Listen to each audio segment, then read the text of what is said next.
ఒకరు ఇంకొక real estate Tally వాళ్ళ మన అకౌంటింగ్ ప్యాకేజెస్ ఒక 5 minutes వాళ్ళ ప్రజెంటేషన్ ఇస్తారు. సార్ నా పేరు జ్ఞానేశ్వర్ అండి. సో మేము ఆథరైజ్ 3 star టాలీ పార్ట్నర్ అండి. మా ఆఫీస్ వచ్చి అమీర్పేటలో హైదరాబాద్లో ఉంది. ఓకే, సో నేను తెలుసుకోవచ్చా అండి ఎంతమంది లేటెస్ట్ 6.1 ఎక్స్పీరియన్స్ చేశారు? 6 or 6.1? ఓ గ్రేట్ అండి, గ్రేట్. Okay, no problem. నేను సో యాజ్ పర్ మనకేంటంటే టాలీలో ఇప్పటివరకు ఏదైతే మేము అప్డేట్ చేయబోతున్నామో, సో బేస్డ్ ఆన్ మనది ఏదైతే కన్సల్టెంటే అవ్వచ్చు, ఆడిటర్ అవ్వచ్చు, చార్టెడ్ అకౌంట్ నుంచి ఇన్పుట్ తీసుకొని సో దాని ప్రకారంగా మేము అప్డేట్ చేయబోతున్నాం. సో ఇది కూడా కస్టమర్ ఫీడ్బ్యాక్ కూడా తీసుకొని సో అలా మేము ఎవ్రీ టైం అనేది అప్డేట్ చేయబోతున్నాము. సో మీరు చూసినట్టయితే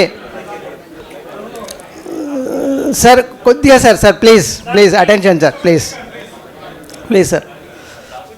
సో మీరు 5 మనకు సో రీసెంట్గా కూడా డిపార్ట్మెంట్ నుంచి కూడా అమెండ్మెంట్ రావడం జరిగింది. ఏదైతే B2B B2C ఏదైతే B2B B2C అనేది మే నుంచి అనేది రిటర్న్స్ అనేది B2 సపరేట్గా ఇవ్వాలి. సో యాక్చువల్గా ఫస్ట్ అయితే ఏప్రిల్లో ఇచ్చారు, మళ్ళీ గవర్నమెంట్ డిఫర్ చేశారు మే నుంచి ఇవ్వాలని.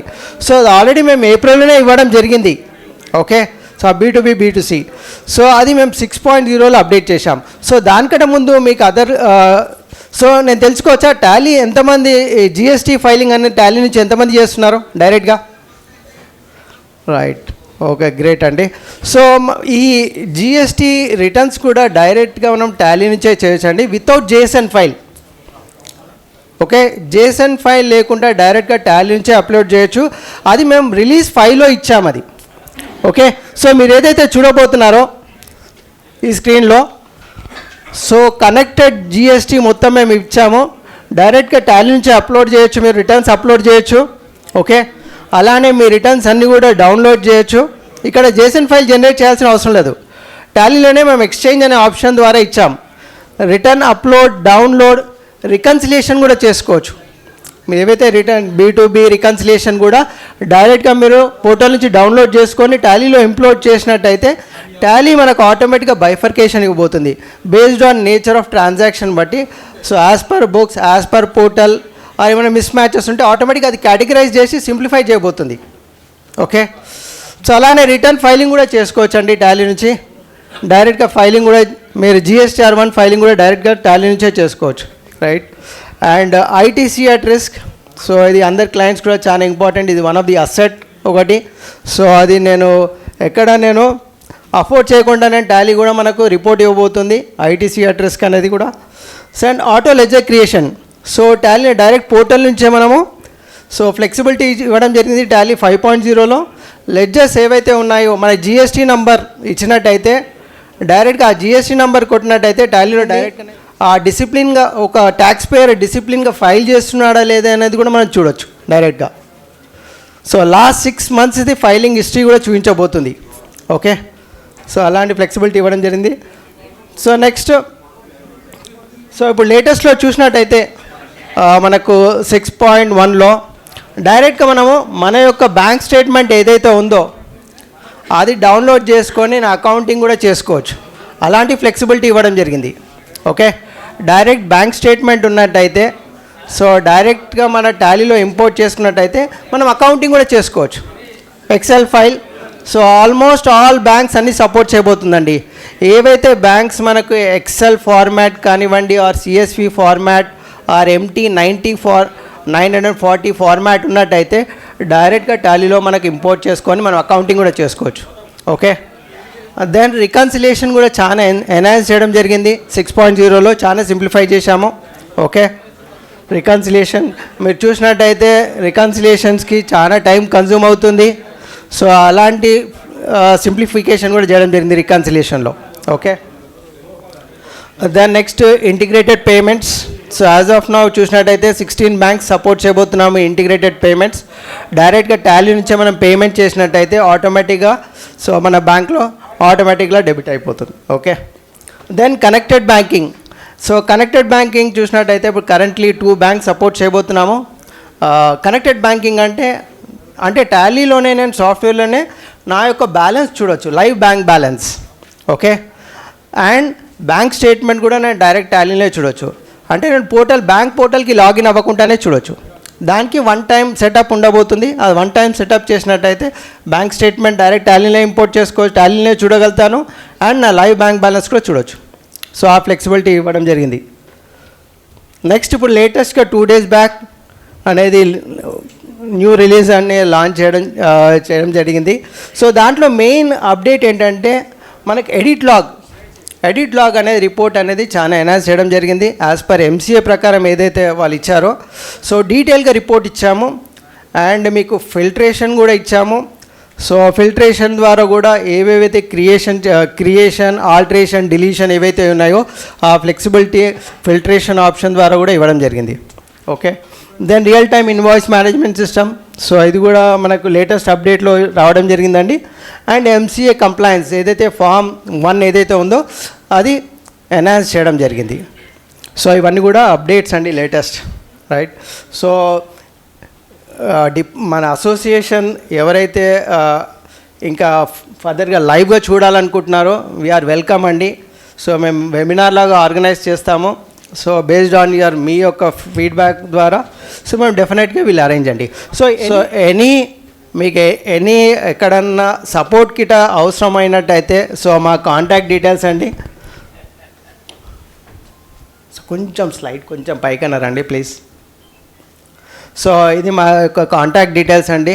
ఎనీ సపోర్ట్ మీరు ఎక్కడైనా స్ట్రక్ అయినా సో మమ్మల్ని కాంటాక్ట్ చేయొచ్చు, మేము ఇన్స్టాంట్ సపోర్ట్ ఇవ్వబోతాం. Okay, so we have dedicated మాకు హెల్ప్ డెస్క్ ఉంది. సో ఎనీ టైం మీరు కాంటాక్ట్ చేయొచ్చు, వీఆర్ రెడీ టు సపోర్ట్ అండి. సో ఎనీ టాపిక్స్ కూడా కావాలంటే టైంలో కానీ కొంతమంది అడిగారు అనమాట, నాకు 2B నుంచి నాకు ఇంపోర్ట్ చేసుకోవచ్చు వోచర్స్ అనేసి. 2B నుంచి 2A నుంచి ఇంపోర్ట్ వోచర్ చేసుకోలేము, కానీ నెక్స్ట్ రిలీజ్లో మాత్రం అయితే ఏవైతే పర్చేజ్ ఇన్వాయిస్లు ఉన్నాయో పీడిఎఫ్లో కానివ్వండి, జేపీజీ కానివ్వండి, ఫోటో కానివ్వండి, ఆటోమేటిక్ మనం జిప్ చేసేసి ఇంపోర్ట్ కొట్టేస్తే టైంలో పడిపోతాయి ఇన్వాయిస్లు అనేసి. ఆ ఫ్యూచర్ నెక్స్ట్ రిలీజ్కి వస్తుంది, maybe October, as per Tally information అక్టోబర్లో వస్తుంది. అది 100 ఇన్వాయిస్లు ఉన్నాయి, జిప్ చేస్తాం మనం, టాలీలో అప్లోడ్ చేస్తే కనుక 100 ఇన్వాయిస్ మనకి పోస్టింగ్ అయిపోతుంది. శ్రావణ్ గారు ఈజ్ ఎ గుడ్ సపోర్టర్. ఆయన నెంబర్ తీసుకోండి, డౌట్స్ కూడా, ఎందుకంటే చాలా మంచి వాళ్ళ సర్వీస్ చాలా బాగుంది. ఆల్రెడీ మన మెంబర్స్ కొందరు యూజ్ చేస్తున్నారు, మన మెంబర్స్ రెఫరెన్స్ ద్వారా మనకు రావడం జరిగింది. మంచి సపోర్టరు, మనకు ఈజీ, మనకు ఫ్రెండ్లీ, మన టాలీ అంటేనే friendly user. So thank you Shravan గారు. మేము మా అసోసియేషన్ మా దీనికి కూడా మీకు all the best. Plus further ఏదైనా ఉన్నా మా వాళ్ళు ఏదైనా టీటీపీ రెఫరెన్స్ ఇస్తే ఏదైనా పాసిబిలిటీ ఉంటే మనకు డిస్కౌంట్ కూడా అలో చేయండి. ప్లస్ ప్రొఫెషనల్ ఐడి ఏదో డిస్కౌంట్ ఉంది కదా, అది కూడా ఏదైనా ఉంటే మాకు మా మెంబర్స్ ఎవరికైనా సరే ఇవ్వండి. Okay, thank you very much. Okay, without this supporters help, supporters encouragement, it would not be happened. Another supporter, BBG Real Estate Venture Organization, they will take 2 minutes time. Mr. Venugopal, director of the company, please give exposure as much as coordinators and secretaries. So this is Y Venugopal. మనం building blocks group నుంచి ఒక as a డైరెక్టర్గా వచ్చాను. మన company వచ్చి 18 years నుంచి ఉంది real estate రంగంలో. సో ఇది మన కంపెనీ లోగో. నెక్స్ట్ మీకు విత్ ఇన్ ద టైం లేదు కాబట్టి విత్ ఇన్ ద 2 minutesలో మీకు షార్ట్ అండ్ స్వీట్ చెప్తున్నాను. జనరల్గా ఇది మనకి శంషాబాద్ ఎయిర్పోర్ట్. ఈ ఎయిర్పోర్ట్ నుంచి ఎల్బీ నగర్ కానీ, మెహదీపట్నం కానీ, గచ్చిబౌలి కానీ, షాద్ నగర్, బాలనగర్ కానీ సేమ్ డిస్టెన్స్ ఉంటుంది, ఒక 5-6 kilometers అప్ అండ్ డౌన్. అయితే మనకి ఇప్పుడు ఫ్యూచర్ డెవలప్మెంట్కి ఎల్బీ నగర్లో ఒక 1/2 acre ల్యాండ్ దొరకదు, మెహదీపట్నంలో ఒక 1000 గజాలు డెవలప్మెంట్కి ప్లాట్ దొరకదు, అట్లనే గచ్చిబౌలి సంగతి మీ అందరూ తెలిసిందే. ఎక్కడ చూసినా 2 లక్షలు, 3 లక్షలు, 4 లక్షలు పర్ స్క్వేర్ యార్డ్ ఉంది. కానీ ఇక్కడ సేమ్ డిస్టెన్స్లో మనకి 1000 acres కానీ, 5000 acres కానీ, 1 lakh acres కానీ ల్యాండ్ బ్యాంక్ అనేది చాలా ఉంది. ఫ్రెండ్స్, మనం ఇప్పుడు ఢిల్లీ వెళ్ళాలన్నా, ముంబై వెళ్ళాలన్నా, ఆఖరికి శబరిమల కేరళకి వెళ్ళాలన్నా అందరం ఎలా యూజ్ చేస్తున్నాం? ఫ్లైట్ ఎక్కి యూజ్ చేస్తున్నాం.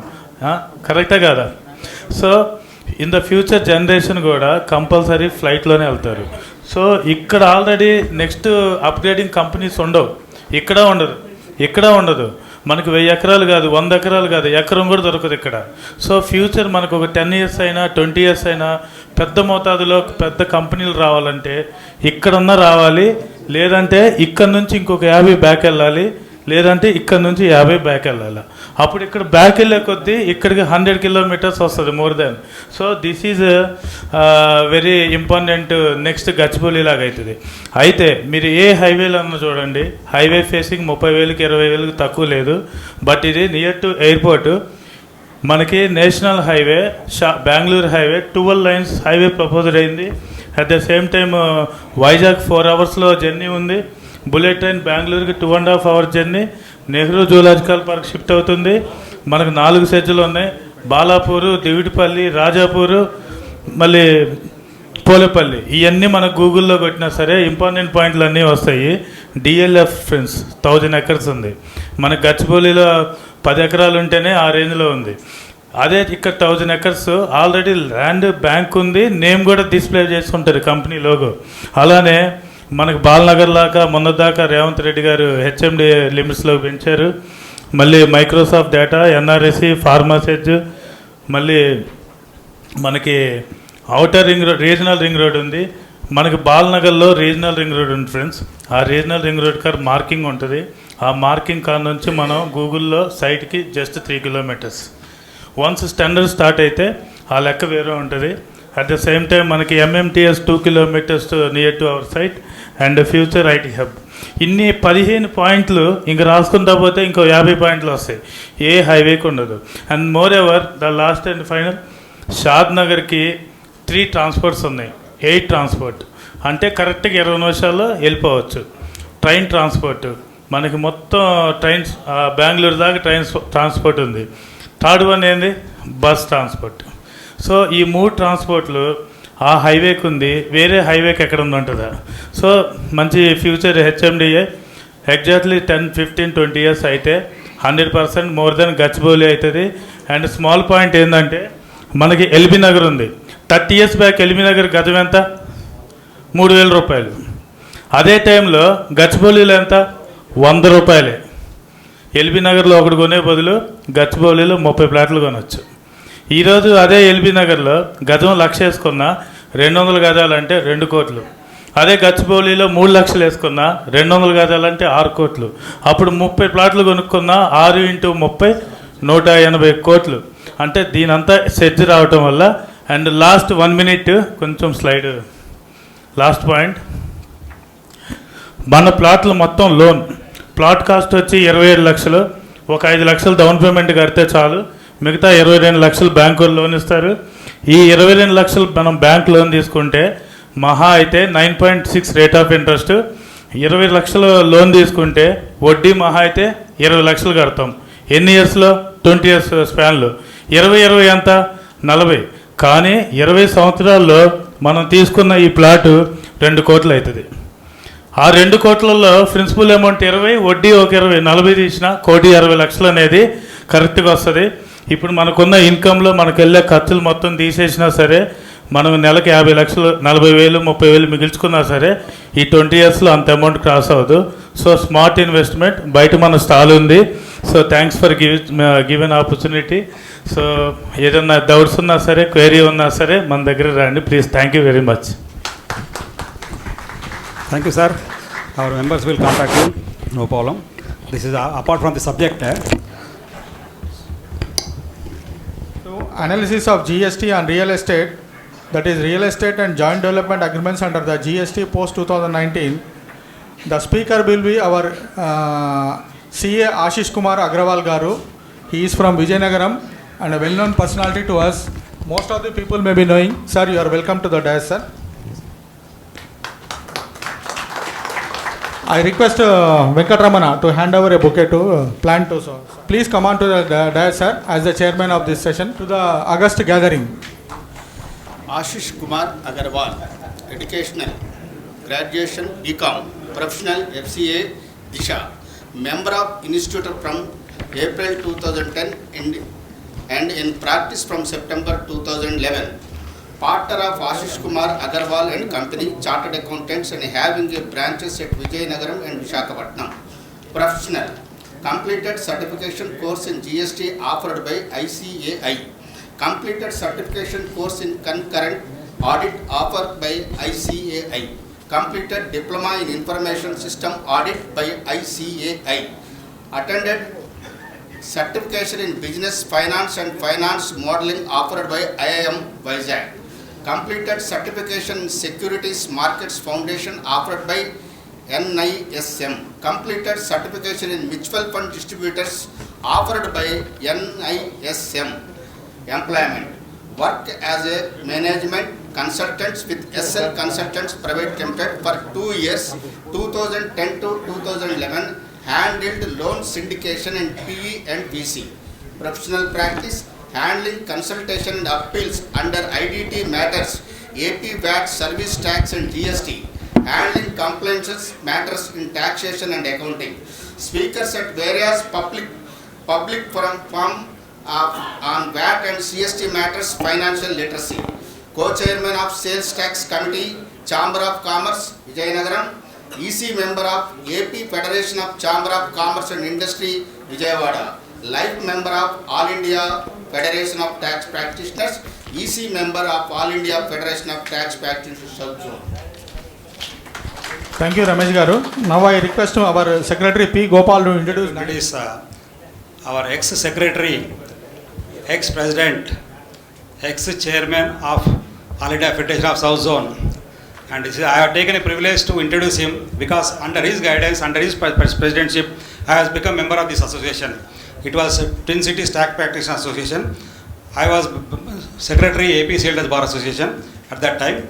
He is the founder member as well as very much motivated and encouraged so many members like us. Our members elevated from honorary member to secretary and other big responsibilities.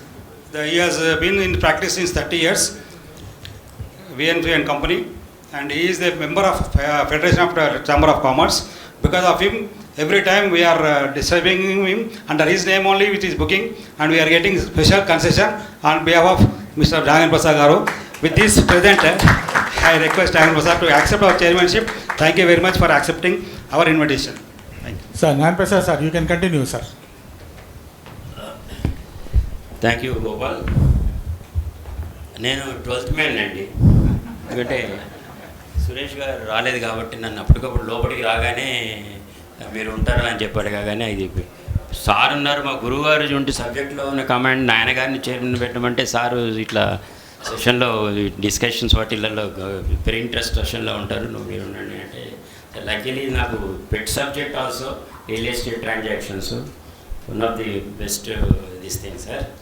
మీకు తెలుసు analysis of GST and real estate transactions really it is a nice subject actually. కాకపోతే post lunch కొంచెం ఓపిక్గా వినండి, very very interesting subject actually. ఇదేం కాదు that ఇది ఏంటంటే real estate and joint development agreements, అది ఇంకా కొంచెం ఇంప్లికేషన్స్ ఎక్కువ ఉంటాయి. అది TDRs, transfer of development rights, transferable development rights మీ అందరికీ తెలుసు.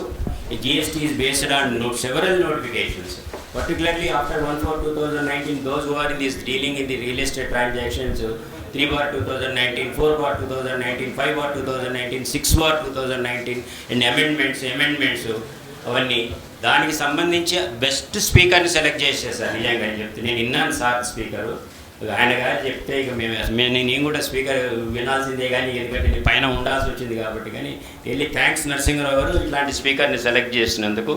Thank you.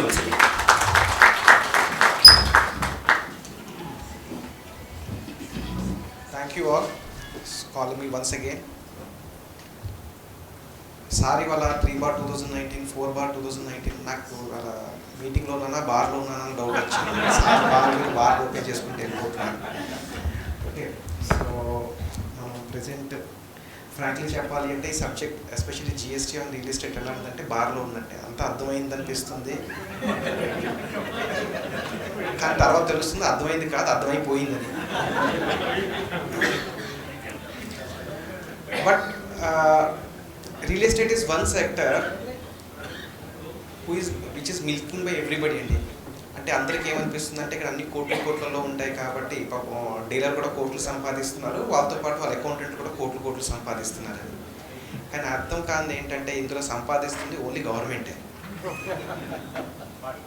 ఒక ప్రాపర్టీ అమ్మితే GST, income tax, mutation fees, stamp duty, మళ్ళీ ప్లాన్ అప్రూవల్స్కి నెంబర్ ఆఫ్ ఫీజులు అన్నీ చూస్తే ట్యాక్సెస్ కానీ కలిపితే ఒక సగటు సాధారణ మనిషి ఒక ప్రాపర్టీ కొంటే 30 to 40% అమౌంట్ ఓన్లీ ట్యాక్సెస్లోనే వెళ్ళిపోతాయి సార్. ఈ ట్యాక్స్ అని ఆ ట్యాక్స్ అని. ఓకే, సో ఎఫోర్డబుల్ ఎక్కడ ఎఫోర్డబుల్ ఈరోజు వరకు నాకు తెలియలేకపోయింది సార్.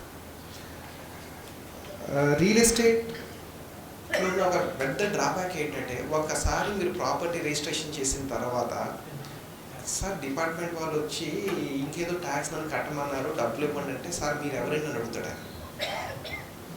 సో ఆ అమౌంట్ అంతా ఎవరు బేర్ చేయాలి? ఇప్పుడు ఎవరైతే కన్స్ట్రక్షన్ చేశారో అతను బేర్ చేయాలి. అతను కడతాడో కట్టడో వేరే ఇష్యూ, కానీ ముందు అకౌంటెంట్ ప్రాణం తోడేస్తాడు. నువ్వు నాకు ముందు ఎందుకు చెప్పలేదు? For example real life case నాతోనే జరిగింది. ఒక క్లయింట్ ఎక్స్ ఆడిటర్ దగ్గర నుంచి మాకు షిఫ్ట్ అయ్యాడండి.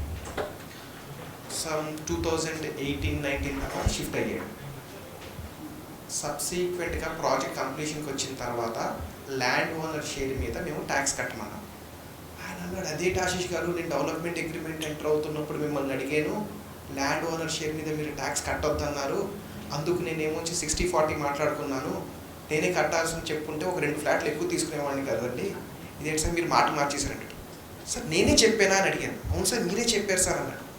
సార్ మీకు నేను ఎప్పుడైనా జనరల్గా ఏ క్లయింట్కి కానీ ఎనీ కన్సల్టెంట్ ఫ్రెండ్కి కానీ కట్టొద్దు అని చెప్పినప్పుడు దానికి సంబంధించిన కేసులా నోటిఫికేషన్ సర్క్యులర్ షేర్ చేస్తాను. సార్ ఇది ఉంచుకోండి, రేపు ఫ్యూచర్లో ఎందుకు కట్టొద్దు అన్నానంటే ఈ కాగితం చూపించండి సార్ అని చెప్తాం. ఎందుకంటే కట్టమని చెప్పేస్తే రిస్క్ లేదండి, ప్రాబ్లం వచ్చేది కట్టొద్దని చెప్తేనే. ఎగ్జాక్ట్లీ. సో ఆయన అంటే లేదు సార్ నాకు ఏ కాగితం లేదు సార్, మీరు చెప్పారు అన్నాడు. ఒక పావు గంట ఆలోచించాను. అవును నువ్వు నా దగ్గర ఎప్పుడు వచ్చావు అన్నాడు. సార్ April 19 నుంచి వచ్చాను అన్నాడు. మరి డెవలప్మెంట్ అగ్రిమెంట్ డేట్ ఏంటి అబ్బాయి అన్నాడు. సార్ August 18 సార్ అన్నాడు. అదే నువ్వు నా దగ్గర వచ్చింది April 19లో అయితే August 18లో నన్ను క్వశ్చన్లు అడిగేవాడు. మమ్మల్ని అడగలేదు అయితే ఇంకెవరిని అడుగుంటాను సార్ అన్నాడు. ఎందుకంటే ఇప్పుడు నాకు గిల్ట్, యాజ్ ఎ హ్యూమన్స్ నాకు గిల్ట్, అయ్యో నేను క్లయింట్కి తప్పుడు సజెషన్ ఇచ్చాను అని. సో ఏమవుతుందంటే రేపు డీలర్ ట్యాక్స్ కట్టక్కర్లేదు అంటే ఓకే హ్యాపీగా ఉంటాడు సార్. కట్టాల్సి వస్తే నువ్వే కదా కట్టొద్దన్నావు, అందుకు మేము కట్టలేదు కాబట్టి ఆ తప్పంతా ఏదో మంది అని అసలే ఇచ్చిన ఫీజులతో మనం ఏమొచ్చి రోజుకో తాసుమని కట్టించుకుంటున్నాం. అదేదో దానికి కూడా మనం ఫీజు కట్ చేస్తాను అంటాడు. నీ తప్పు వల్ల నేను ఏమొచ్చి ట్యాక్స్ కట్టాను కాబట్టి పోనీకి ఫీజు అని అంటాడు. సో మన క్లయింట్కి గైడ్ చేస్తున్నప్పుడు చాలా జాగ్రత్తగా గైడ్ చేయాలి. ఓకే, సో రియల్ ఎస్టేట్ వచ్చేసరికి రియల్ ఎస్టేట్ అని ఎప్పుడైతే మనం పదం వాడతామో what do we mean by real estate and యాక్చువల్గా ఓన్లీ మూవబుల్ ప్రాపర్టీయా? అసలు రియల్ ఎస్టేట్ పదంలో ఏంటంటే కలపాలి? Okay, tangible asset. So sir TDR tangible అసెటా?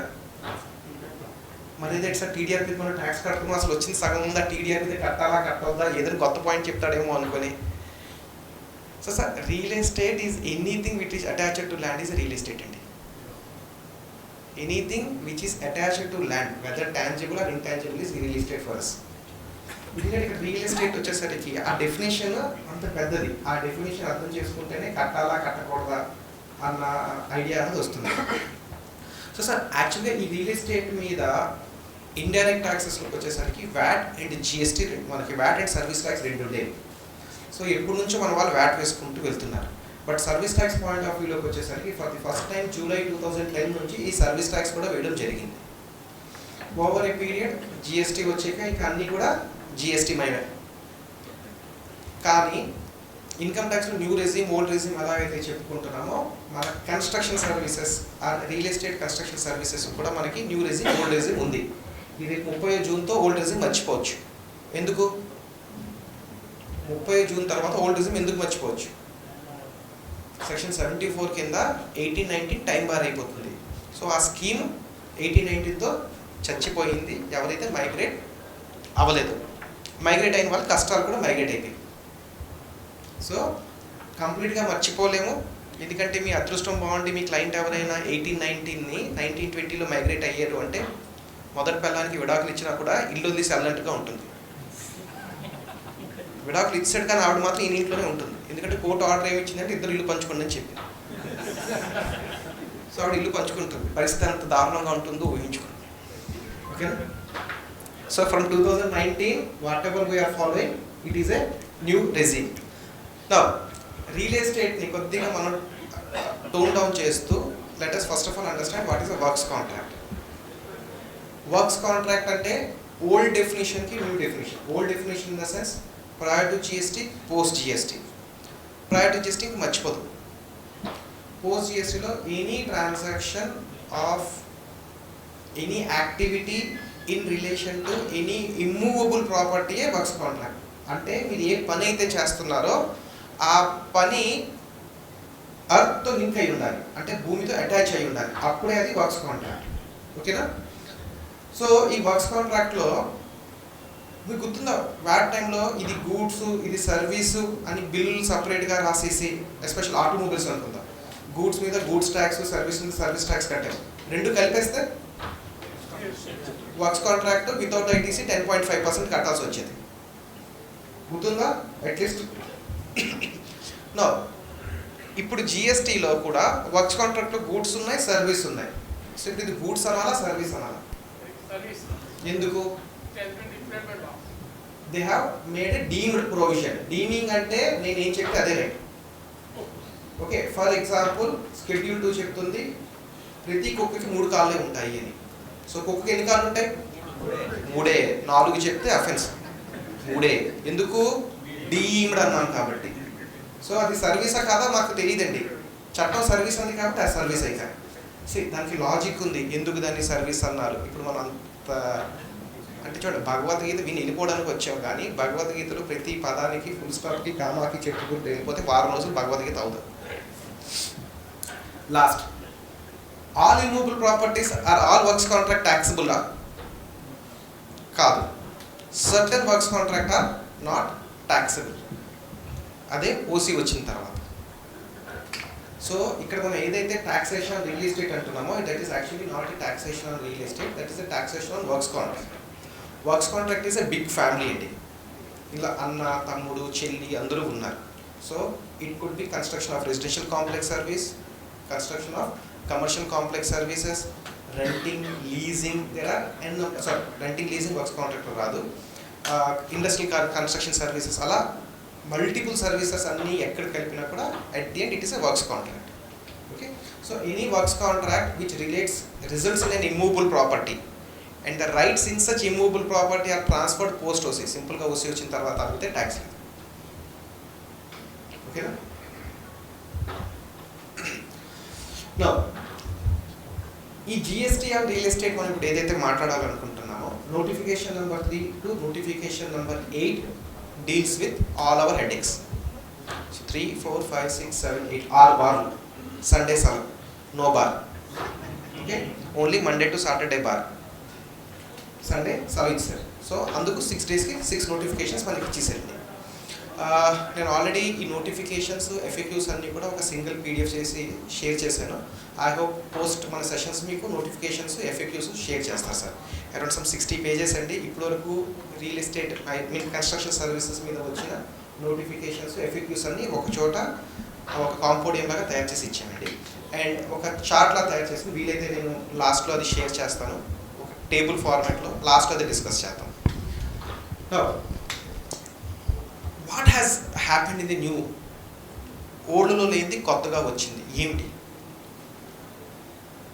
అసలు ఇప్పుడైతే ఫస్ట్ టైం ఈ న్యూ స్కీమ్ అనౌన్స్ అయ్యిందో కౌన్సిల్ మినిట్స్లో క్రీడా వాళ్ళు నన్ను స్పీకర్గా పిలిచారండి. సార్ ఆశీష్ గారు వచ్చి మాకు చెప్పండి అని. సో సెషన్ స్టార్ట్ అయ్యే ముందు చూసారా, ఎప్పుడైనా కూడా ఏదైనా కొత్త చేంజ్ వస్తే అందరూ కూడాను క్రెడిట్ తీసుకుంటారు. సో క్రీడలో ఆ రోజు క్రెడిట్ తీసుకున్నారు. ఈయన మా సెక్రటరీ అండి, ఈయన ఎంత కష్టపడి గవర్నమెంట్ని ఒప్పించి ఇలాంటి మంచి స్కీమ్ తీసుకొచ్చారు, వ్యాట్ లాంటి స్కీమ్ మళ్ళీ వచ్చింది, మేము 1% 5% కడితే చాలు, ఇక మాకు పుస్తకాలు అక్కర్లేదు, ఏం అక్కర్లేదు అనుకుని ఒక్కొక్కరు పొగడేసుకున్నారు. నేను అన్నాను, బాస్ స్లో, 20 days ఆగండి, నోటిఫికేషన్ చేతిలో రానివ్వండి, నోటిఫికేషన్ వచ్చిన తర్వాత అప్పుడు పొగుడుకుందామా లేదా డిసైడ్ చేసుకుందామని. నోటిఫికేషన్ వచ్చిన 10 days తర్వాత మళ్ళీ పిలిచారు.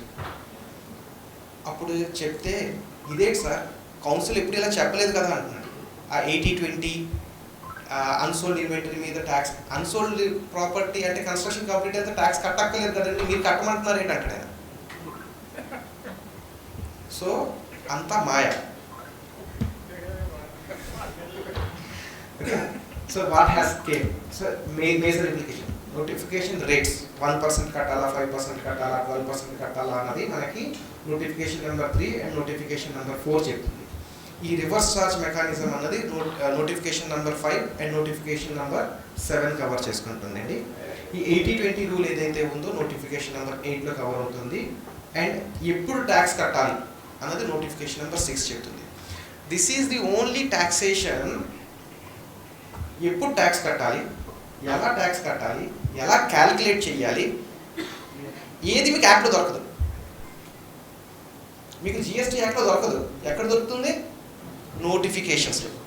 This is the only industry which is regulated for GST, not by way of an act and rule, by way of notifications. ఇంక ఏ ఒక్క బిజినెస్లో మీకు ఇంత ప్రాబ్లం ఉండవు. ఈ ఒక్కదానికే మీకు యాక్ట్లో ఆన్సర్ దొరకవు. మీరు చదివినా మీకు ఆన్సర్ దొరకవు, ఎందుకంటే యాక్ట్లో ఏం లేదు దీని గురించి.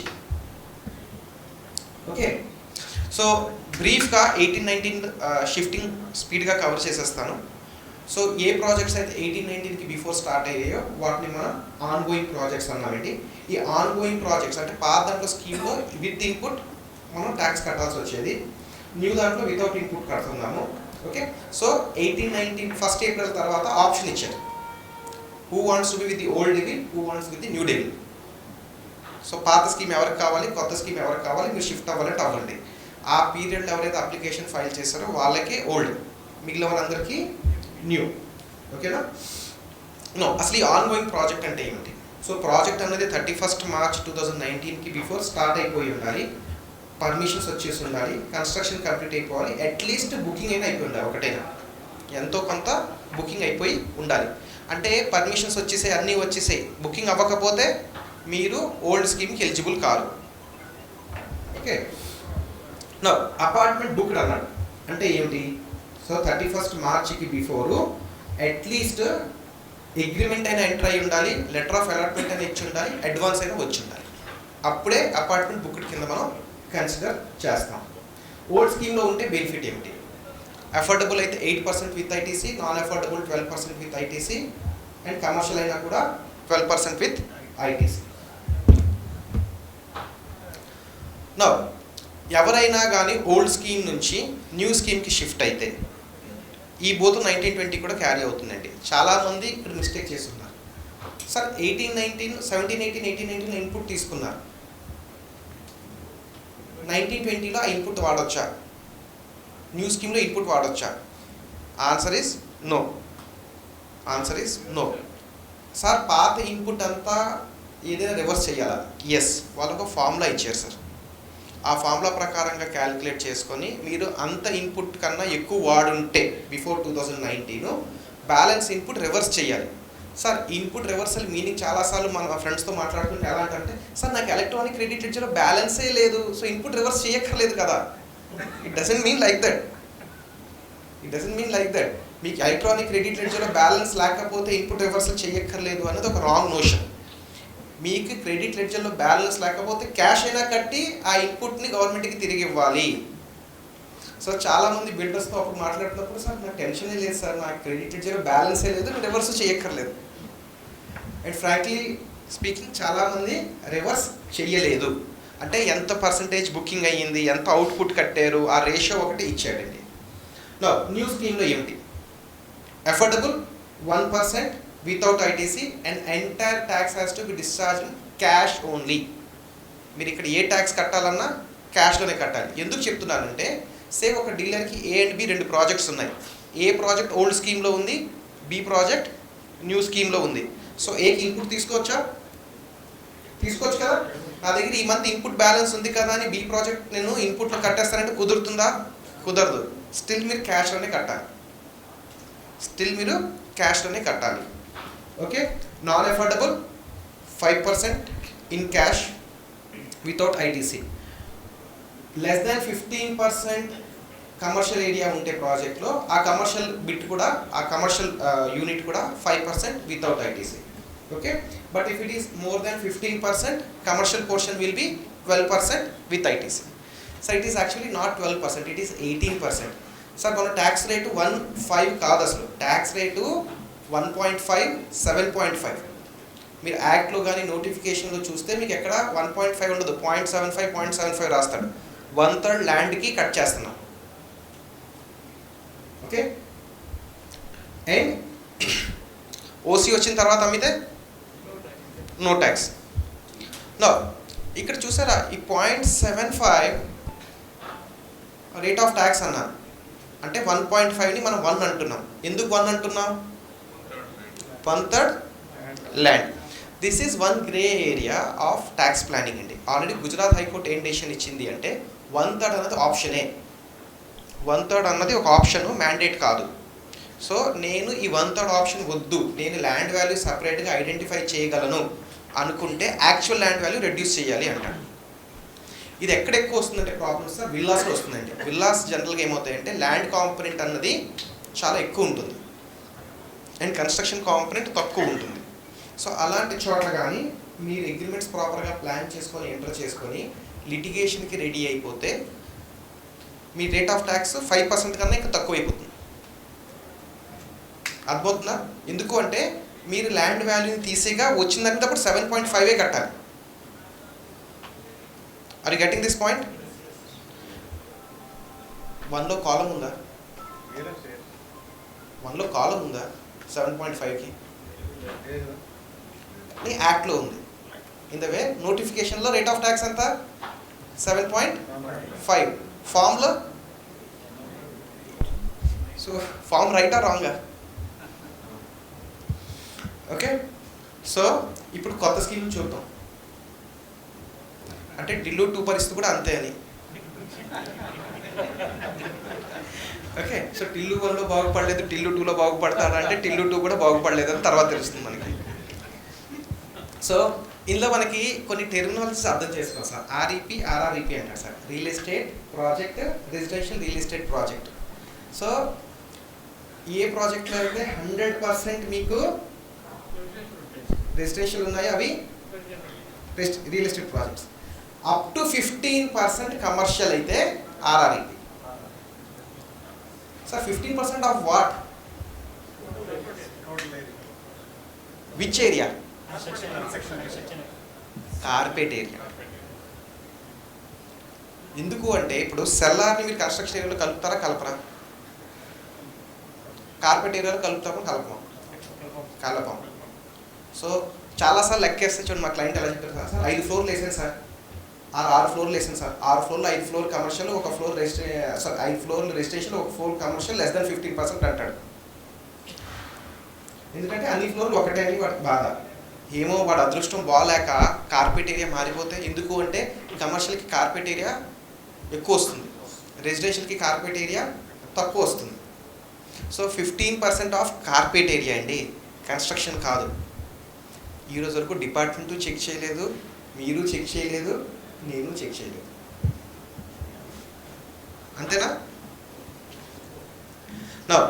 సో కార్పెట్ ఏరియా, అసలు కార్పెట్ ఏరియా ఎలా క్యాలిక్యులేట్ చేయాలి, దాంట్లో ఏంటి కలపాలి, ఏంటి కలపకూడదు? బాల్కనీ కలపచ్చా? బాల్కనీ కలపాలా, కలపకూడదా? కలపకూడదు. ఇంకేంటి కలపకూడదు? కామన్ ఏరియా కలపకూడదు. ఇంకేంటి కలపకూడదు? పార్కింగ్ కలపకూడదు. ఇంకేంటి కలపకూడదు? ఏ వాళ్ళు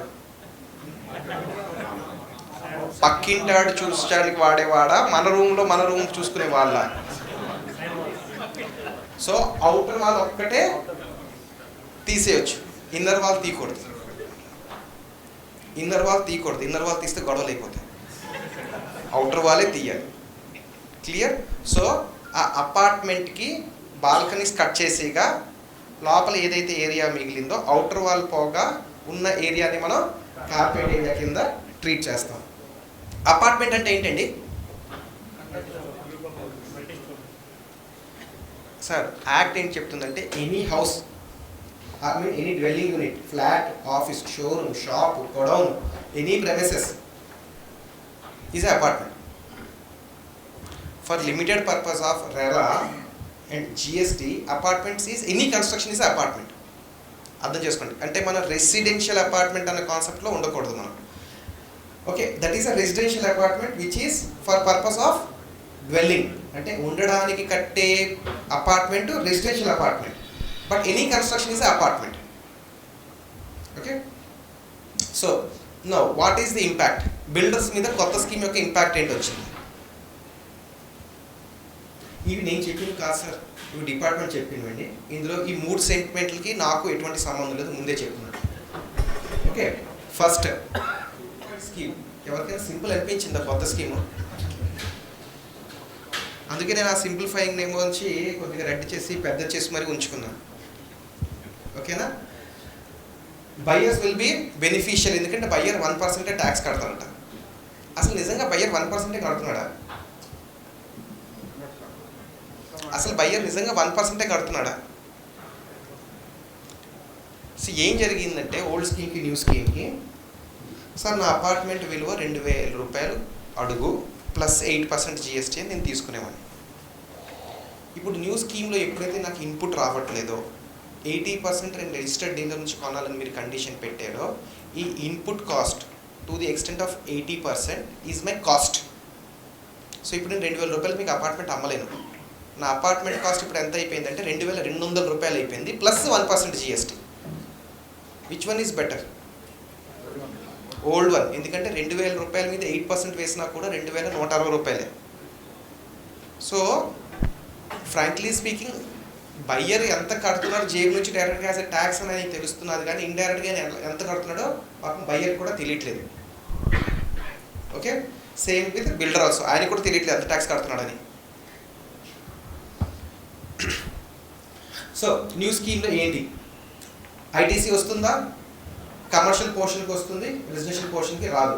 వెన్ ఐ సే కమర్షియల్ పోర్షన్కి వస్తుంది, ఆ 15% ఉంటే అది కూడా రెసిడెన్షియల్ ఏనండి. మోర్ దెన్ 15% ఉంటేనే అది కమర్షియల్. లెస్ దెన్ 15% ఉన్నా అది మనం for limited purpose of GST residential కింద ట్రీట్ చేస్తాం. ఓకేనా? నెక్స్ట్ ఐటీసీ డే 1 నుంచి మీరు రివర్స్ చేసేయాలి. ఓకేనా? రిపోర్టింగ్ ఎలా చేయాలి అసలు ఇన్పుట్ ట్యాక్స్ని? ప్రయర్ టు జూలై 2022 బిల్డర్ ఎలా రిపోర్ట్ చేయాలి, పోస్ట్ జూలై 2022 ఎలా రిపోర్ట్ చేయాలి? అసలు ఈ జూలై 2022 గొడవ ఏంటి అసలు? 3B ఫార్మ్స్ మారిన విషయం తెలుసా సార్? ఫామే మారిపోయింది. జూలై 2022కి before form, July 2020 before and after forms మారిపోయి. కళ్ళు అన్నే, టేబుల్ అవే, టేబుల్ నంబర్ మారలే, టేబుల్ యొక్క టైటిల్స్ మారిపోయి. మిస్టర్ సార్ ఆవిడ మిస్ నుంచి మిస్సెస్ అయిపోయింది. Prior to July 2022 the forms are miss. Post 22 they become Mrs. So అది జాగ్రత్తగా చూస్తే ఐడెంటిఫై అవుతాయి. ఎలాగా కాళ్ళకి మెట్లు ఉన్నాయా లేవా, ఆవిడ ఒక మంగళసూత్రం వేసుకుని వచ్చిందా రాలేదా. ఓకేనా? సో మీరు ఆ జాగ్రత్తగా చూస్తేనే 22కి బిఫోర్ 22కి ఆఫ్టర్ ఫామ్ మారిందనే విషయం తెలుస్తుంది. ఎందుకు అంటే ఫామ్ మారడం వల్ల మీ రిపోర్టింగ్ సిస్టమ్ మారిపోయింది. ఆన్లైన్లోని ఏవైతే రిపోర్ట్స్ జనరేట్ అవుతున్నాయి చూసారా, అవి మారిపోయాయి. ఓకే, ప్రయర్ టు జూలై 2022 మీరు ఏదైతే ఇన్పుట్ వచ్చిందో దాన్ని టేబుల్ నెంబర్ 4లో D1లో వేయాలి, సారీ D2లో వేయాలి. అప్ టు జూలై 2022 D2లో వేయాలి. పోస్ట్ జూలై 2022 D2 బ్లాక్ అయిపోయింది. ఇప్పుడు ఎక్కడ వేస్తాం? So there are 2 ways. D1లో వేయడం ఒకటి, which is somewhere I feel not suggestable. Better 4A5లో వేయండి అండ్ 4B1లో వేసేసుకోండి. అంటే ఇన్పుట్ మొత్తం క్లెయిమ్ చేసుకొని ఇమీడియట్గా B1లో రివర్స్ కూడా చేసేయాలి. సార్ ఆర్సీఎం కట్టాను, అది ఎక్కడ వేయాలి? ఇన్పుట్ తీసుకోవచ్చా? తీసుకోకూడదు. సో అగైన్ ఆర్సన్ కడతాను, 4A3లో వేస్తాను, అది కూడా B1లో రివర్స్ చేసేస్తాను. 1 వే. నిన్న మా స్టాఫ్ అంటాడు, సార్ ఎందుకు సార్ B3లో వేయడం, మళ్ళీ A3లో వేయడం, అసలు తీసుకోవద్దు. సరే నీ ఇష్టం, నువ్వు హ్యాపీగా ఉండు. IGST లేదు కాబట్టి డిపార్ట్మెంట్ కూడా అడగదు. డిపార్ట్మెంట్ బాధ అంతా IGST. Okay. No sir tax ఎప్పుడు కట్టాలండి? బిల్డర్ ట్యాక్స్ ఎప్పుడు కట్టాలి?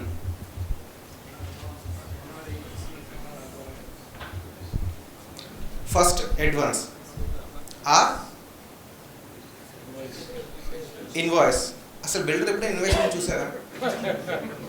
సార్ పెద్ద బిల్డర్స్ ఇస్తున్నారు, బిగ్ హౌసెస్ ఇస్తున్నారు, అంటే సే DLF లాంటి కంపెనీస్ కానీ వీళ్ళు కానీ డిమాండ్ నోట్ కమ్ ఇన్వాయిస్ అని రైస్ చేస్తున్నారు. Okay, so that is very just DLF ఈజీగా ఉండాలని యాక్స్ చెప్పాను. మెనీ బిగ్ బిల్డింగ్ హౌసెస్ ఇస్తున్నాయి, only MSMEs or small builders ఇవ్వట్లేదు. So 1 receipt of advance, 2 raising of invoice, 3 sir supply of సర్వీసెస్లో section 13 time of సప్లైని డిసైడ్ చేస్తుంది. So 13(1), 13(2), 13(3). 13(3) deals with RCM, 13(2) deals with forward charge of services. Okay, so 1 completion of service, 2 raising of invoice, 3 receipt of money, which ever is early. ఓకేనా? ఇది especially July 2022 తర్వాత బాగా వాడుకున్నాం ఈ ప్రొవిజన్ని, especially government కాంట్రాక్టర్స్కి 12 నుంచి 18 అయినప్పుడు. Okay, so మీకు ఇప్పుడు in case అగ్రిమెంట్లో ఆయన ఎప్పుడు డబ్బులు ఇవ్వాలని రాసుంటే ఆ రోజు బిల్ రైస్ అయిపోయినా ట్యాక్స్ లయబిలిటీ వచ్చేస్తుంది. That is on reaching of A stage. In case stage వచ్చినా రాకపోయినా మీరు ఇన్వాయిస్ రాస్తే ట్యాక్స్ కట్టేయాలి, ఆ అడ్వాన్స్ వచ్చినప్పుడు ట్యాక్స్ కట్టేయాలి. Okay, so due date ascertain చేయగలము అంటే డ్యూ డేట్ అసర్టైన్ చేయలేము అంటే మాత్రం and invoice or payment which ever is earlier. Okay, no input రాదు, అన్రిజిస్టర్డ్ డీలర్ నుంచి నేను కొనొచ్చా? అన్రిజిస్టర్డ్ డీలర్ నుంచి కొనొచ్చా బిల్డర్? సార్ కొనొచ్చు. ఆన్సర్ ఈజ్ ఎస్, కొనొచ్చు. కానీ వాళ్ళు ఏమన్నారంటే, సార్ సెక్షన్ 9(4) ఎంతమంది గుర్తుంది? అది ఉండేది గుర్తుందా? ఎందుకు అంటే అక్టోబర్ 2017 తర్వాత మర్చిపోయాం. ఈ 9(4)లో ఒక చిన్న మార్పు తీసుకొచ్చారు. Notified person for notified transaction అన్నారు. So only notified persons, notified ట్రాన్సాక్షన్స్కి RCM కట్టాలన్నారు. ఈ అస్త్రాన్ని ఇప్పటికి ఒకసారి వాడారు పాపం, అదే రియల్ ఎస్టేట్ మీద. చూసారా, మహాభారతంలో బ్రహ్మాస్త్రం ఒకసారి వాడతారు. ఒకసారి వాడారు బ్రహ్మాస్త్రం, గుర్తుందా? ఎవరెవరి మీద వాడారు?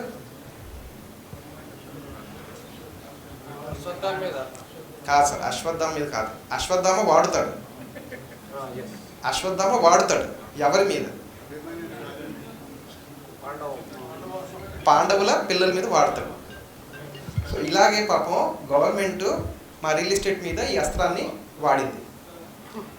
ఈ అస్త్రం ఏం చెప్తుందంటే, నువ్వు 80% of the procurements registered dealer వరకు చేస్తే నాకు పర్వాలేదు, ఎనీ షార్టేజ్ ఆఫ్ దట్ 80% నువ్వు 9(4)లో ట్యాక్స్ కట్టు.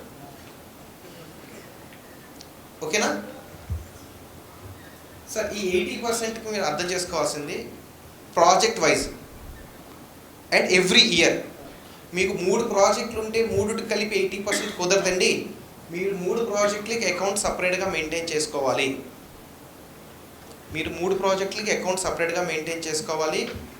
ఎక్స్పెన్సెస్ లిస్ట్ సపరేట్గా మెయింటైన్ చేసుకోవాలి. 80% of the supplies registered dealer నుంచి లేని పక్షాన ఆ డెఫిసిట్ మీద మీరు 18% ట్యాక్స్ కట్టాలి. అయితే దీన్ని ఎలా క్యాలిక్యులేట్ చేయాలి? ఆ ఇయర్లో ఆ ప్రాజెక్ట్కి మీరు చేసిన టోటల్ ఎక్స్పెన్సెస్ ఫస్ట్ తీసుకోండి. అందులో నుంచి ల్యాండ్ ఎఫ్ఎస్ఐ, టీడీఆర్ లాంటివి ఏదైనా ఉంటే లెస్ చేసేస్తాం. క్లియర్? సో ఎగ్జాంపుల్, ఈ ఇయర్ నేను టోటల్గా ఒక బిల్డింగ్ ఏ ఆ ప్రాజెక్ట్ ఏ కట్టడానికి 10 కోట్లు ఖర్చు పెట్టాను. ఇందులో ల్యాండ్, టీడీఆర్, ఎఫ్ఎస్ఐ నిమిత్తం అయిన ఖర్చు నాకు 2 కోట్లు. నేను ఫస్ట్ 2 కోట్లు తీసేస్తాను. ఎంత మిగిలింది? 8. ఈ 8లో నుంచి మళ్ళీ నాన్ జిఎస్టీ సప్లైస్ లెస్ చేసేయాలి. అంటే petrol, diesel, salaries and wages. Sir bank charges కాదు, అవి జిఎస్టీ సప్లైస్, అది నాన్ జిఎస్టీ సప్లై కాదు. నాన్ జిఎస్టీ సప్లైలో మనకు వచ్చేది పెట్రోలు, డీజిల్, ఎలక్ట్రిసిటీ కూడా కాదు. Petrol, diesel, salary and wages, ఇవి లెస్ చేసా sir. Interest is taxable service. Notification number 12 exemption ఉంది దానికి. Except for credit card interest is exempted. అందుకే వాటి 17(5) ఒక సపరేట్ సెక్షన్ పెట్టారు బ్యాంకుల కోసం. ఓకే, సో నాన్ జిఎస్టీలోని ఉండేవి ఓన్లీ ఇవి లెస్ చేస్తాం. సో ఇవి ఫర్ ఎగ్జాంపుల్ ఇంకో 3 కోట్లు అయింది అనుకుందాం. సో ఇప్పుడు నా ఎక్స్పెండిచర్ ఎంత? 5 కోట్లు. ఈ 5 కోట్లకి 80% అంటే 4 crores. ఈ 4 crores నేను రిజిస్టర్డ్ డీలర్ నుంచి ప్రొక్యూర్ చేసి ఉండాలి. నేను 3 crores 80 lakhs ప్రొక్యూర్ చేయగలిగాను. ఎంత డెఫిసిట్ ఉంది? 20 lakhs మీద 18% కట్టేయాలి. Clear sir? 18%. No way, only 18%. Even అది ఎగ్జంప్టెడ్ సప్లై. కామెడీ ఏంటంటే సార్, అందులో ఎగ్జ్యూమ్ చేస్తాం, మీరు సమ్ అన్రిజిస్టర్డ్ డీలర్కి ఇంట్రెస్ట్ ఇచ్చారు ప్రాజెక్ట్ కోసం, బ్యాంక్ లోన్ ఇవ్వట్లేదని. ఈయన దగ్గర లోన్ తీసుకున్నారు, ఆయనకి రిజిస్ట్రేషన్ లేదు. దాని మీద కూడా మీరు టెక్నికల్గా 18% జిఎస్టీ కట్టాలి. ఎస్, నా ఒపీనియన్లో ఎస్.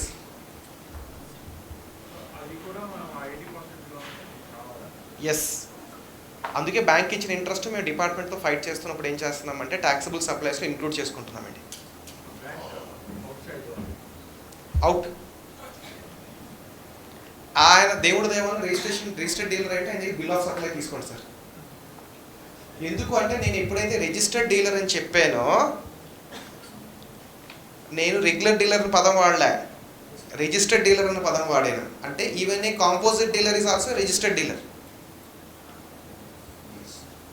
ఆల్రెడీ మా ఆఫీస్లో 3 కేసెస్ డీల్ చేస్తున్నాం యాంటీ వేషన్వి. మా క్లయింట్లే కాదు, డిపార్ట్మెంట్ ఏమొచ్చి ఒక్కొక్కడికి 1 కోటి రూపాయలు, ఇంకోటి 2 కోట్లు 3 కోట్లు కట్టమంటే మా దగ్గరికి వచ్చారు. నేను అన్నాను, ఒరే వాళ్ళు ఏం చేశారంటే 2Aలోని ఇన్వాయిస్లు తీసుకొని నీ టోటల్ ప్రాజెక్ట్ ఎక్స్పెండిచర్ ఎంత, 2Aలో ఎంత ఉంది, డిఫరెన్స్ మీద ట్యాక్స్ కట్టిండి అన్నారు. నువ్వు కాంపోజిట్ డీలర్ దగ్గర కొని ఉంటావు కదా, బిగ్స్, చిప్లు అంటే ఉన్నాయి సార్ అన్న. బిల్లు లేవంటే ఇంట్లో ఉన్నాయి సార్ అన్న. మరి చెప్పాలి కదా అంటే నాకేం తెలుసు అన్న, అకౌంటెంట్ ఏం చెప్పలేదండి అంటే. ఆ బిల్లులు తీసుకురాను, bill, bank payment proofs, ledgers తీసుకుని వస్తే వాళ్ళు అలౌ చేస్తామన్నారు. So you have to understand when I use the word registered dealer, it is registered. Payment of tax is not mandatory. Sir నేను ఒక డీలర్ నుంచి కొన్నాను సార్, బిల్లు ఉంది, bank payment చేశాను, ఆయన 2Aలో అప్లోడ్ చేయలేదు, పారిపోయాడు సార్. 80%లో వస్తుందా, 20లో వస్తుందా? 80లోనే వస్తుంది. ఆయన ట్యాక్స్ కట్టకపోతే ఇన్పుట్ రివర్స్ చేయాలా? తీసుకుంటేనే కదా సార్ రివర్స్ చేయాలి. క్లియర్? సో ఈ 80% క్యాల్కులేషన్లో ఏంటంటే ఎక్స్క్లూడ్ చేయాలి మనకి క్లారిటీ ఉంటే మనం డీలర్కి కొంతవరకు హెల్ప్ చేయగలిగే వాళ్ళు ఉంటాము. And this calculation has to be done project wise and every year. ఇక్కడ ఒక్కొక్కసారి మీరు చిన్న ప్లానింగ్ ఉంటుందండి, మీరు ఫిబ్రవరిలో కూర్చోవాలి మీ కస్టమర్తో, ఈ ఇయర్ ఎంత ఖర్చు అయిందో చూసుకోండి సార్. 80%కి మీరు రీచ్ అవుతున్నారా లేదా ముందే చూసుకోండి. ప్రాజెక్ట్ ఇంకెన్ని సంవత్సరాల్లో కంప్లీట్ అవుతుంది, ఫ్యూచర్లో రాబోయే ఎక్స్పెన్సెస్ చూసుకోండి ఒకసారి. సేమ్ ఈ ప్రాజెక్ట్ ఒక 3 years అనుకుందాం సార్. సో ఈ టోటల్ ప్రాజెక్ట్ కాస్ట్ 10 crores. ఈ ఇయర్ 4 crores అయ్యింది, సెకండ్ ఇయర్ 4 crores అవుతుంది, థర్డ్ ఇయర్ 2 crores అవుతుంది అనుకుందాం. జనరల్గా ఫస్ట్ ఇయర్లో 80% ఈజీగా రీచ్ అయిపోతాం సార్, ఎందుకంటే ఫౌండేషన్ వర్క్ ఉంటుంది కాబట్టి సిమెంటు, స్టీలు చాలా హెవీగా వస్తుంది. లాస్ట్ ఇయర్కి వచ్చేసరికి ఓన్లీ మేస్త్రీ వర్క్ మిగులుతుంది, ప్లాస్టరింగ్, ప్లంబింగ్. సో అక్కడ 80% రీచ్ అవ్వడం కష్టం అవుతుంటుంది. సో లాస్ట్ ఎందుకు నేను చెప్తున్నానంటే మొన్న లాస్ట్ ఇయర్ ఫిబ్రవరిలో క్లయింట్ మా దగ్గరికి వచ్చినప్పుడు చూసాం, నెక్స్ట్ ఇయర్ రాబోయే ఎక్స్పెండిచర్లో 80% అన్రిజిస్టర్డ్ ఉంది. ఎందుకు అంటే ఇంకా అన్నీ కొనేసుకున్నాడు ఆయన. సో మేము ఏం సజెస్ట్ చేసామంటే లిఫ్ట్ నువ్వు డెలివరీ తీసుకోకు అన్నాం. లిఫ్ట్ ఏప్రిల్లో డెలివరీ తీసుకో అన్నాం. లిఫ్ట్ జనరేటర్ ఏప్రిల్లో డెలివరీ తీసుకోవడం వల్ల నేను మార్చ్లో తీసుకోవద్దన్నాను. ఏప్రిల్లో తీసుకోవడం వల్ల ఏమైపోదు, ప్రాజెక్ట్ అంతగా డిలే అయిపోదు. But he will achieve 80% in the next year. So అలాంటి కొన్ని సందర్భాల్లో మనం డీలర్కి హెల్ప్ చేసే వాళ్ళు అవుతాం. అంటే ఇక్కడ కూడా ప్లానింగ్ పాసిబిలిటీ ఉంది. సో ఎక్స్పెండిచర్ ఏదైనా మనం పోస్ట్పోన్ చేయగలమా అన్నది చూసుకోండి సార్. ఓకేనా సార్? సార్ ఏ ఇయర్లో తక్కువ వచ్చిందో ఆ ఇయర్లో కడతారు, నెక్స్ట్ ఇయర్లో తక్కువ రాకపోతే కట్టరు. అవ్వదు సార్, ఏ ఇయర్కి ఆ ఇయరే. సార్ ఉదయం టిఫిన్ ఎక్కువ చేస్తానని చెప్పి రాత్రి భోజనం తక్కువ చేస్తానంటే షుగర్ తేడా కొట్టేస్తారు sir. Year wise, project wise, year wise. ఓకేనా? మా స్టాఫ్ కోర్టు పెట్టింది ఆవిడ పాపం. సార్ ఇంత విన్న తర్వాత మీ వాళ్ళు ఎలా ఉంటారో అక్కడ నేను చూడాలనుకుంటున్నాను, రాలేకపోతున్నాను. సో ఇంతేనా అని. సో నా ఇవి మనం డిస్కస్ చేసుకున్నాం సార్. సార్ నోటిఫికేషన్ నెంబర్ 24లో ఓకే, ఈ 80%లో కొన్ని ఇష్యూస్ ఉన్నాయి సార్. సిమెంట్ ఎప్పుడు కూడా రిజిస్టర్డ్ డీలర్ నుంచి ప్రొక్యూర్ చేసుకున్నట్టుగానే ట్రీట్ చేస్తాం.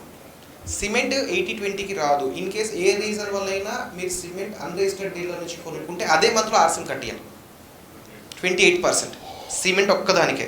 అండ్ క్యాపిటల్ గూడ్స్కి, సిమెంట్ అండ్ క్యాపిటల్ గూడ్స్కి ఈ 80-20 రూల్ వర్తించదు. క్లియర్? సో ఈ మంత్ కానీ మీరు అన్రిజిస్టర్డ్ డీలర్ నుంచి సిమెంట్ కొంటే ఆ మంత్లోనే 28% ట్యాక్స్ కట్టియాలి. ఎనీ క్యాపిటల్ గూడ్స్ కొంటే అదే మంత్లో కట్టియాలి. ఓకే? నెక్స్ట్ సార్, నేను కొన్ని ఎక్స్పెన్సెస్ మీద రివర్స్ ఛార్జ్ కట్టాల్సి వస్తుంది. నేను ప్రాజెక్ట్ చేయడానికి లీగల్ ఫీజు ఇచ్చాను అడ్వకేట్కి, దాని మీద ఆర్సీఎం కట్టాను. సో అది రిజిస్టర్డ్ డీలర్ నుంచి ప్రొక్యూర్ చేసుకున్నట్టుగా, అన్రిజిస్టర్డ్ డీలర్ నుంచి ప్రొక్యూర్ చేసుకున్నట్ట? Registered. Any 9(3) payment will be presumed to be registered dealer. Sir ఒకసారి ఆర్సీఎం కట్టడం ఎక్కువ, మళ్ళీ రెండోసారి ఆర్సీఎం కట్టిస్తారా అంటే డిపార్ట్మెంట్ కన్నా దారుణంగా తయారైపోతున్నాం మనం. So legal services, GTA services వీటి మీద కానీ మీరు ఆర్సీఎం కట్టేస్తే మళ్ళీ మీరు అది రిజిస్టర్డ్ డీలర్ కింద ట్రీట్ చేసుకోవచ్చు. అది అన్రిజిస్టర్డ్ డీలర్ కింద రాదు. సార్ ఇక్కడ తెలంగాణలో శాండ్ పరిస్థితి ఏంటి? శాండ్ ఫ్రీయా? నో. అంటే మాకు ఫ్రీ చేస్తారు, ఓన్లీ ట్రాన్స్పోర్టేషన్ ఛార్జ్ ఇస్తే చాలట. ఓకే, అంటే మేము ఏం చేసామంటే వాటి మీద 5% ఆర్సీఎం కట్టి మనం ట్రాన్స్పోర్టేషన్ ఛార్జెస్ కదా నేను పే చేస్తున్నాను. సిమెంట్ సార్ నాకు శాండ్ ఫ్రీ, నేను only loading, unloading and transportation charge pay చేయాలి. సో నేను 5% ఆర్సీఎం కట్టడం వల్ల నాకు అది 80%లోకి వెళ్ళిపోయింది. అంటే రిజిస్టర్డ్ డీలర్ నుంచి వెళ్ళిపోయింది. 18 కన్నా 5 బెటర్ కదా. ఓకే, సో కాంపోజిట్ డీలర్ నుంచి తీసుకున్నది కూడా మనం రిజిస్టర్ కిందే ట్రీట్ చేస్తాము. ఓకేనా? అగైన్ సార్ నేను ఇది ఆల్రెడీ చెప్పాను, రిపీట్ చేస్తున్నాను ఎందుకంటే ఇది department way of circular effective clarify చేసింది. మీరు తీసుకున్న సర్వీస్ ఆర్ గూడ్స్ ఎగ్జెంప్టెడ్ కాబట్టి అది అన్రిజిస్టర్డ్ డీలర్ నుంచి తీసుకున్నాను లెస్ చేయడానికి ప్రొవిజన్ లేదు. మీరు తీసుకున్న goods or service taxable exempted సంబంధం లేదు. రిజిస్టర్డ్ డీలర్ నుంచి ప్రొక్యూర్ చేశారా, అన్రిజిస్టర్డ్ డీలర్ నుంచి ప్రొక్యూర్ చేశారా అంతే. ఓకేనా? నో సార్, అఫోర్డబుల్ వద్దాం. What is an affordable housing in sir 18-20 వరకు ఓకే కదా sir? Okay, so what is an affordable house? So affordable హౌస్కి వచ్చేసరికి మెట్రోపాలిటన్ సిటీస్లోకి వచ్చేసరికి 60 స్క్వేర్ మీటర్స్ కన్నా తక్కువ ఉండాలి అండ్ వాల్యూ 45 lakhs కన్నా తక్కువ ఉండాలి. బోత్ కండిషన్ సాటిస్ఫై అవ్వాలి. Sir flat 40 lakhs, area 62 square meters, అది అఫోర్డబుల్ కాదు. అది అఫోర్డబుల్ కాదు. సార్ ఫ్లాట్ 50 స్క్వేర్ మీటర్స్ 60 లక్షలు కొన్నాను, అఫోర్డబుల్ కాదు. సో మెట్రోపాలిటన్కి area 60 square metres and non మెట్రోపాలిటన్స్కి 19. సార్ చిన్నప్పుడు స్కూల్లో మెట్రోపాలిటన్ అంటే ఏం చెప్పారు? ఏ ఊరు మెట్రోపాలిటన్ అంట? ఢిల్లీ, ముంబై, కలకత్తా అండ్ మెడ్రాస్. అయిపోయింది, ఢిల్లీతో స్టార్ట్ చేస్తాం సార్, క్యాపిటల్ కదా ఇప్పుడు. ఓకే, ఈ 4 కానీ జిఎస్టీకి వచ్చేసరికి మెట్రోపాలిటన్ సిటీస్లో Bengaluru, Chennai, Delhi NCR, not Delhi, Delhi NCR. ఎందుకంటే ఢిల్లీ ఎన్సీఆర్ వల్ల గుడ్గావ్, నోయిడా ఇవన్నీ కూడా యాడ్ అయిపోతాయి. Delhi NCR is much more bigger than Delhi. Okay, Hyderabad, Calcutta and Mumbai. So ఇక్కడ హైదరాబాద్ని మా వాళ్ళు రెడీ చేశారు కోర్ ఉండి. ఎందుకంటే మా స్టాఫ్ ఒక క్వశ్చన్ అడిగింది, సార్ సికింద్రాబాద్ పరిస్థితి ఏంటని. నిజంగా నాకు డౌట్ వచ్చింది. సార్ వాడు అక్కడ చూడండి మున్సిపాలిటీస్ గురించి మాట్లాడలేదండి. వాడు metropolitan area is includes these cities అన్నాడు. సికింద్రాబాద్ సపరేట్ సిటీయా కాదా? సపరేట్ సిటీయా? సార్ మీరన్నా ట్విన్ సిటీ అవ్వాలంటే 2-3 సిటీస్ అవ్వాలి కదా.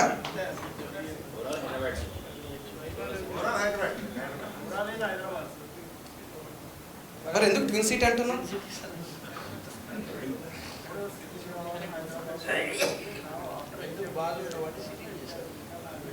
Sir HMDA or what ever previously are the local authorities. So what is the definition of Hyderabad no? Hyderabad district లేదు, ఇప్పుడు అయిపోయింది కదా, మర్చిపోయి. నేను ఉండేటప్పుడు రంగారెడ్డి అంటే హైదరాబాద్ డిస్ట్రిక్ట్. అప్పుడు నేను ఉన్నప్పుడు ఏంటంటే సార్ లక్కీగా సమైకాంధ్ర టైంలో ఇక్కడ ఉన్నాం కాబట్టి మొత్తం అంతా కలిపి ఉన్న జిల్లాని కన్ఫ్యూజ్ చేసేసి ఇప్పుడు ఎక్కడ ఏ జిల్లా ఉందో తెలియట్లేదు. మాకు మొన్నే జిల్లాలు సపరేట్ చేశారు, ఇప్పుడు మళ్ళీ ఇంకా సపరేట్ చేస్తామంటున్నారు, సరిపోవట్లేదు. So this is one area వేరే మా వాళ్ళు అడిగిన క్వశ్చన్ కానీ ఇది నాకు డౌట్ వచ్చింది, ఇది మా వాళ్ళని అడుగుతాం ఏంటని. So whether Secunderabad is Hyderabad. So what is Hyderabad అనేది మీరు చూసుకోండి సార్. ఎందుకంటే if it is with in Hyderabad 60 square meters, if it is out of Hyderabad it is 90 square meters. Of what? Of what? Carpet area. Carpet area definition గుర్తుకుంది కదా, పక్కడు చూడొచ్చు కానీ మనది చూసుకోకూడదు. క్లియర్? నో ఇందులో ఏంటంటే కలపాలి. ఎప్పుడైతే మనం ఈ 45 lakhs వాల్యూ చెప్తున్నామో ఇందులో మనం ఏంటంటే కలుపుతాం? Value of land, value of construction services and any other charges, preferential charges, development charges, parking అని, కామన్ ఫెసిలిటీ అని, okay, or what ever the name he says, everything will be included for value purpose. No sir డీడ్లో 100 square feet per car parking అని రాస్తాడు sir. 100 square feet per car parking అని రాస్తాడు. Flat 1100 అడుగులు ఏది common ఏరియాతో కలిపితే, సింగిల్గా కార్పెట్ ఏరియా అయితే 900 అడుగులే వచ్చింది. 100 square feet పార్కింగ్ కను ఉంది. నువ్వు కార్పెట్ ఏరియా ఎంత? డీడ్ ఏం చెప్తుంది అంటే ఫ్లాట్ నెంబర్ పలానా, ఫ్లోర్ నెంబర్ పలానాలో మీరు ఫ్లాట్ తీసుకున్నారు, 1100 super built-up area with 100 square feet car parking అని చెప్పి రాస్తాడు, or 80 square feet car parking రాస్తాడు. ఓకేనా? నో ఈ 1100 ఏదైతే కామన్ ఏరియాతో ఉందో నేను ఓన్లీ కార్పెట్ ఏరియా క్యాలిక్యులేట్ చేస్తే 900 వచ్చింది. నో ఇది అఫోర్డబుల్ కాదా? ఎందుకంటే 90 square meters is equal to 967 point something square feet. ఇది అఫోర్డబుల్ కాదా? ఎందుకు